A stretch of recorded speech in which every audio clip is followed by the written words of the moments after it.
मुंबई 1992 एक ऐसा दौर जब भारत बदल रहा था, लोग अमीर बनने के सपने देख रहे थे और उन्हीं सपनों के बीच एक आदमी उभरा जो खुद को स्टॉक मार्केट का राजा समझने लगा। उसका नाम था हर्षद मेहता। एक ऐसा आदमी जिसने लाखों लोगों को करोड़पति बनाने का सपना दिखाया, लेकिन उन्हें यह नहीं पता था कि जिस साम्राज्य पर वो भरोसा कर रहे हैं उसकी नींव झूठ, धोखा और करोड़ों रुपए के स्कैम पर टिकी है।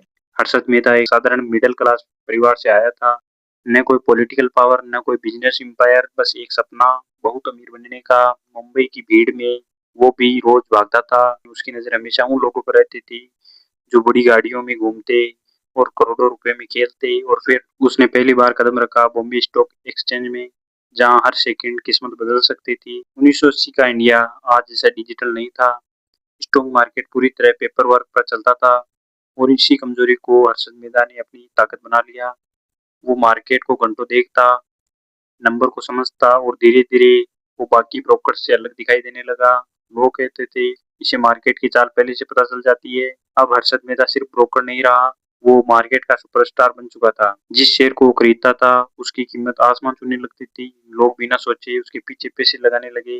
उन्हें लगता था हर्षद मेहता कभी गलती नहीं कर सकता और यहीं से जन्म हुआ बिग बुल का।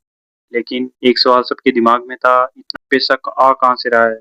क्योंकि असलियत ये थी कि हर्षद मेहता के पास इतना पैसा था ही नहीं। और तभी उसने शुरू किया अपने जीवन का सबसे खतरनाक खेल। उस दौर में बैंक्स आपस में करोड़ों का लेन देन करते थे और इसी सिस्टम के बीच हर्षद मेहता ने ढूंढ निकाला एक loop hole. Fake bank receipts और नकली डॉक्यूमेंट्स और बैंकों का पैसा धीरे धीरे स्टॉक मार्केट में जाने लगा। कोई समझ नहीं पा रहा था कि मार्केट अचानक इतना ऊपर क्यों जा रहा है, लेकिन असल में पूरा मार्केट उधार के पैसों पर दौड़ रहा था। अब हर्षद मेहता एक सेलिब्रिटी बन चुका था। लग्जरी कार्स, सी फेसिंग पेंथोस, महंगे सूट्स, टीवी इंटरव्यूज, हर जगह सिर्फ उसी की चर्चा। लोग उसे जीनियस कहते थे, लेकिन इतनी तेजी से उसका एम्पायर ऊपर जा रहा था, उतनी ही तेजी से उसका अंत भी करीब आ रहा था। 1992 में एक पत्रकार को कुछ ट्रांजैक्शन पर शक हुआ। उसका नाम सुचेता दलाल। उसने इन्वेस्टिगेशन शुरू की और जैसे जैसे वो सच के करीब पहुंची, पूरा फाइनेंशियल सिस्टम अब कांपने लगा।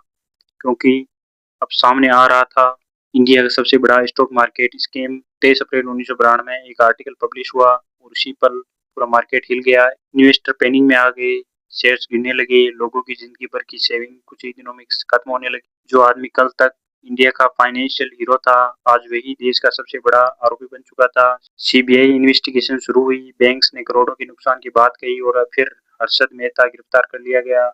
लेकिन अरेस्ट के बाद भी हर्षद मेहता चुप नहीं रहा। उसने दावा किया कि उसने पीएम तक को पैसे दिए हैं। देश में हड़कंप मच चुका, लेकिन सच्चाई कभी पूरी तरह साबित नहीं हुई। 30 दिसंबर 2001 जेल के अंदर हर्षद मेहता की मौत हो गई, लेकिन उसकी कहानी आज भी जिंदा है।